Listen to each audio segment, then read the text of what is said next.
Tiga. Bismillahirrahmanirrahim. Assalamualaikum warahmatullahi wabarakatuh. Di sini kami dari kelompok B1 dengan judul Pemasangan Atap Utama Jakarta International Stadion ingin menjelaskan tentang bagaimana pengelolaan K3 pada pekerjaan pemasangan atap ini. Kelompok kami terdiri dari 5 anggota. Yang pertama adalah saya sendiri, Saryo Kuncoro, dengan NIM 1506520043. Selanjutnya,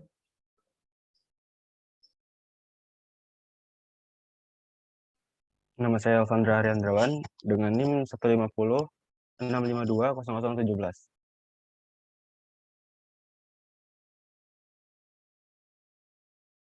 Nama saya Muhammad Ali Wijaya dengan NIM 15065265225.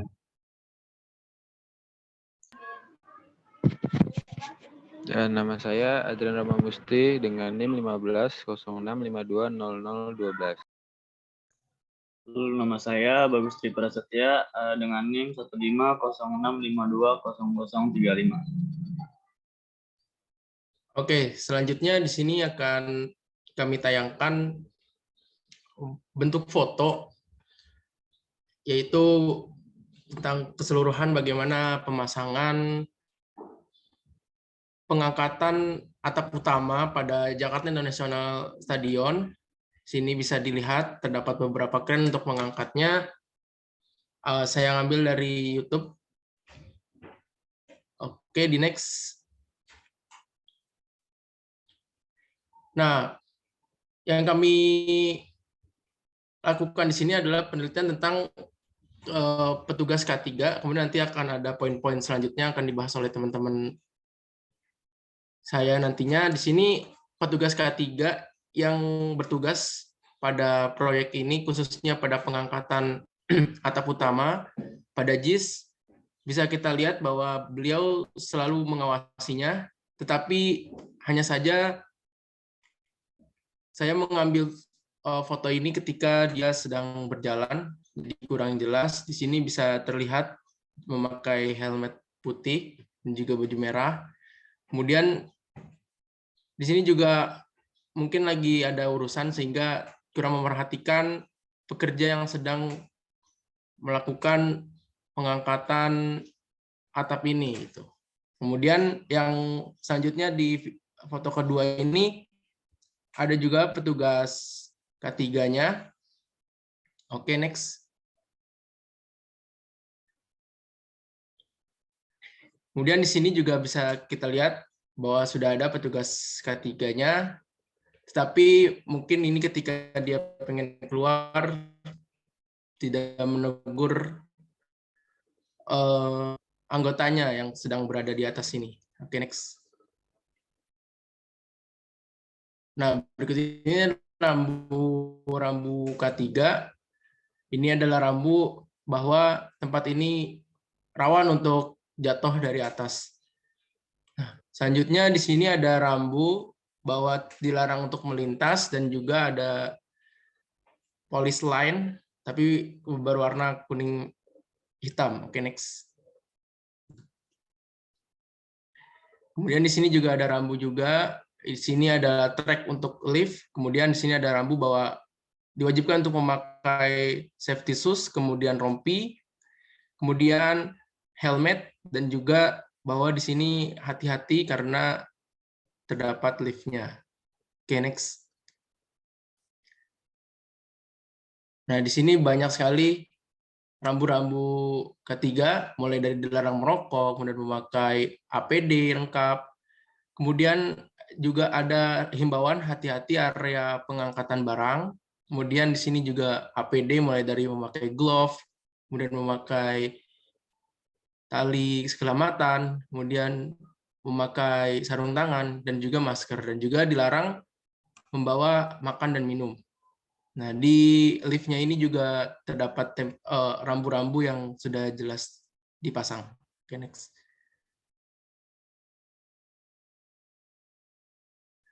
Nah, tidak hanya di dalam proyek saja, video ini juga menjelaskan perjalanan dari tribun timur ke tribun selatan, bahwa dijelaskan juga ada rambu-rambu tentang lalu lintasnya, mulai dari maksimal kecepatan, kemudian penggunaan kendaraan bermotor, tidak boleh melebihi kapasitas penumpang, kemudian selalu menyalakan lampu untuk kendaraan bermotor pada siang hari.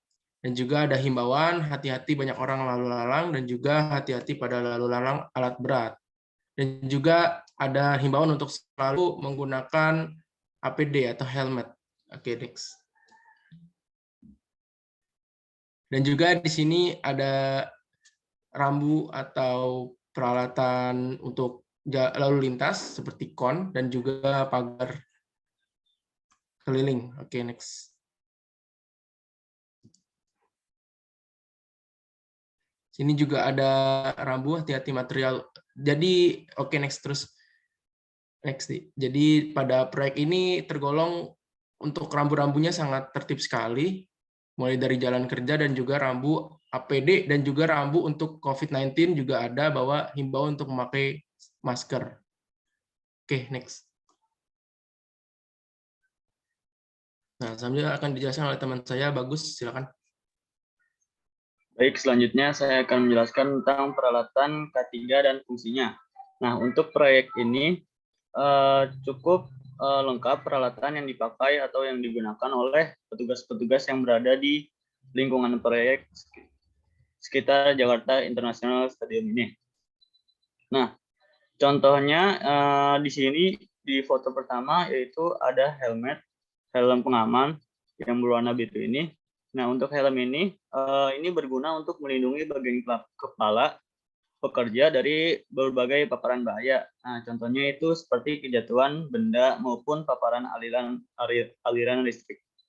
Nah, yang kedua ini yang digunakan pada petugas yaitu masker. Nah, di sini masker ini wajib digunakan guna menjadi alat pelindung diri kesehatan sebagai pelindung pada bagian pernapasan seperti hidung dan mulut, menghindari paparan bahan berbahaya seperti debu, bahan kimia, dan yang lainnya. Lalu yang selanjutnya itu yang dipakai ada rompi safety. Di sini rompi safety ini berfungsi sebagai biasanya untuk bekerja yang bertugas pada malam hari atau ketika di lokasinya kerjanya tidak memadai dalam hal penerangan. Karena untuk rompi ini terbuat dari bahan polister, pastinya mampu memantulkan cahaya dikarenakan telah didesain khusus dengan tambahan sebuah reflektornya di dalamnya. Lalu untuk foto kedua, ada wear pack atau baju yang berwarna merah ini yang digunakan pada orang di sebelah kanan. Ini merupakan wear pack atau coverall yang merupakan pakaian khusus yang digunakan pada pekerja di lingkungan kerja yang memiliki resiko tinggi. Biasanya pakaian ini tuh menutupi leher. Namun untuk orang yang memakai ini hanya memakai bagian atas saja. Lalu yang selanjutnya ada safety belt atau body harness sebutannya. Nah, untuk body harness ini merupakan perlengkapan yang berfungsi untuk melakukan pekerjaan di atas ketinggian. Ini sangat berfungsi untuk melakukan pekerjaan di atas ketinggian ini. Juga dapat menghindari kemungkinan bahwa tubuh akan jatuh. Selanjutnya ada safety shoes atau sepatu pelindung yang ada di bawah ini. Itu perlengkapan yang berguna bagi bagian kaki untuk melindungi dari sebuah bahaya benda tajam, kejatuhan benda, larutan kimia, atau bahkan aliran listrik. Oke, next.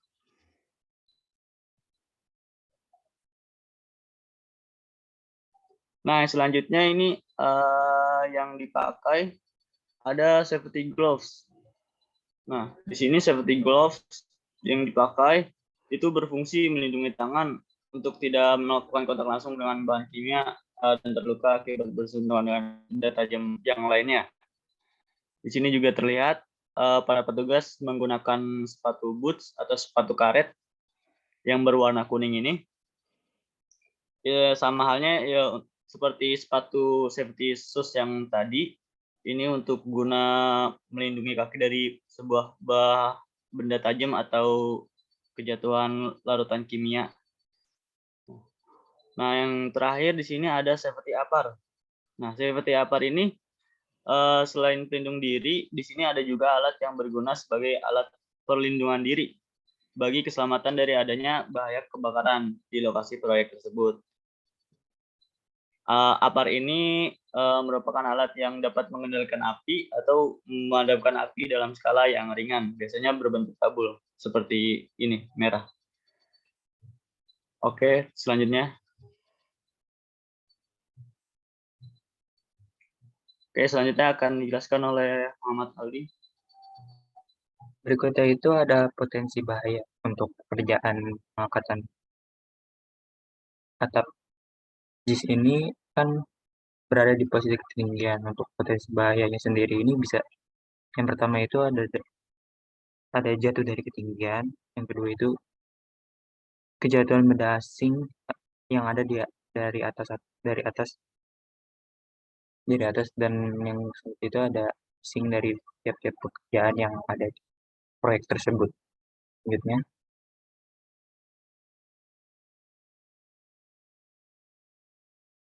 yang selanjutnya itu ada potensi terjadinya pekerjaan, potensi bahaya terjadi pada pekerjaan ini.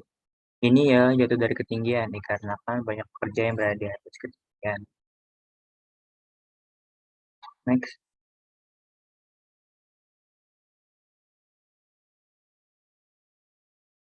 Alat pelindung diri. Alat pelindung diri ini sendiri yang dipakai oleh para tiap pekerja.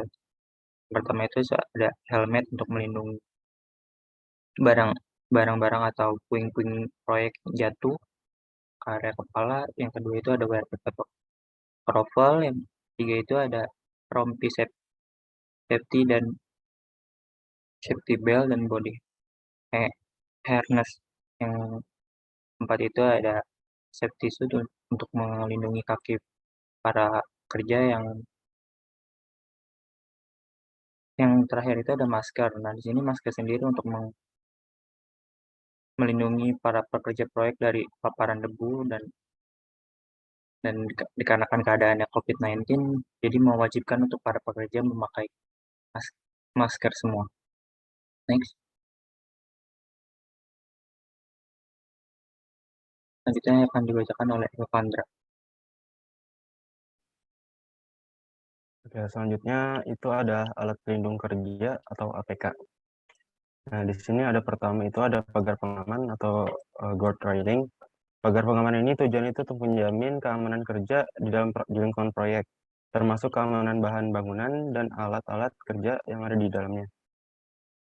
Selanjutnya ke yang di kanan bawah itu ada tali pengaman atau lifeline yang dipakai oleh para pekerja. Itu tujuannya untuk mencegah atau mengurangi resiko terjadinya kecelakaan dari ketinggian. Next. Nah, selanjutnya itu ada jaring pengaman atau safety net. Nah, safety net ini itu fungsinya itu agar material gedung atau proyek bangunan tidak jatuh ke bawah. Lalu selanjutnya ada pembatas area atau restricted area. Itu adalah fungsinya itu untuk peringatan agar tidak melewati garis tersebut atau polis lain tadi.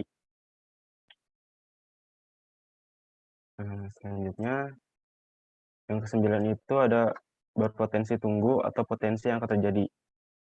Nah, di sini di gambar pertama bisa dilihat itu adalah akses keluar masuk lift yang bisa dilihat itu cukup kecil, sehingga bisa berpotensi terjadi desak-desakan jika terjadi hal yang tidak diinginkan, seperti misalnya gempa. Lalu yang di kanan bawah ini bisa dilihat di situ ada genangan air. Nah, itu juga bisa berpotensi menimbulkan penyakit bagi para pekerja jika tidak segera dibereskan. Next. Nah, selanjutnya akan dijelaskan oleh Adrian. Oke, sini yang selanjutnya tingkat keparahan pekerjaan dan lingkungan kerja konstruksi. Sebagai proyek yang cukup besar di sini, untuk keselamatan kerjanya sudah sangat terjamin. Tapi untuk beberapa hal seperti yang digambar bawah ini, yang genangan air, yang seperti dijelaskan Elvan, itu juga bisa menjadi bahaya seperti sengatan listrik ataupun pekerja yang terpleset Genangan air ini dikarenakan mungkin hujan di malam hari dan belum sempat untuk dibersihkan. Seharusnya mungkin harus cepat-cepat dibersihkan agar tidak menghambat pekerjaan dan juga lebih safety untuk pekerjanya. Selanjutnya, sekian presentasi dari kelompok kami. Kurang lebihnya mohon maaf. Wassalamualaikum warahmatullahi wabarakatuh.